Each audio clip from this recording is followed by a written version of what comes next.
Samantha lead role చేస్తూ నందిని రెడ్డి డైరెక్షన్లో వచ్చిన మూవీ మా ఇంటి బంగారం. ఈ మూవీ ఆడియన్స్ అంచనాలు అందుకోలేక పర్వాలేదనే టాక్నైతే సొంతం చేసుకుంది.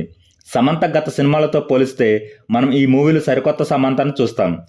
పాస్ట్ని విడిచి ప్రజెంట్ లైఫ్లో నార్మల్గా గడుపుతున్న టైంలో పాస్ట్ లైఫ్లో ఇష్యూస్ మళ్ళీ వస్తూ తను ఎలా హ్యాండిల్ చేస్తుంది అనేది ఈ మూవీ. ఇలాంటి మూవీస్ తెలుగులో చాలా సినిమాలు వచ్చాయి, కానీ సమంత యాక్టింగ్ యాక్షన్తో అందరినీ ఆకట్టుకుంటుంది. న్యూ లైఫ్లో సమంత ఇంట్లో పరిస్థితులను ఎలా హ్యాండిల్ చేస్తుంది అనేది మనకు కామెడీ కోసం చూపించిన ఆ సీన్స్ పర్వాలేదు అనిపిస్తుంది. సినిమా మధ్యలో వచ్చే యాక్షన్ సీన్స్ అలాగే వార్నింగ్ సీన్స్ ఆడియన్స్ని ఎంగేజ్ చేస్తాయి. సమంత పాస్ట్ లైఫ్ అలాగే ప్రజెంట్ లైఫ్లో రెండు వర్షన్లో సూపర్గా నటించింది. విలన్ క్యారెక్టర్ ఈ మూవీలో అంత పవర్ఫుల్గా ఉండలేకపోవడం వలన విలన్ నుంచి వచ్చే ప్రాబ్లమ్స్ అంత ఇంపాక్ట్ అయితే క్రియేట్ చేయలేకపోయింది.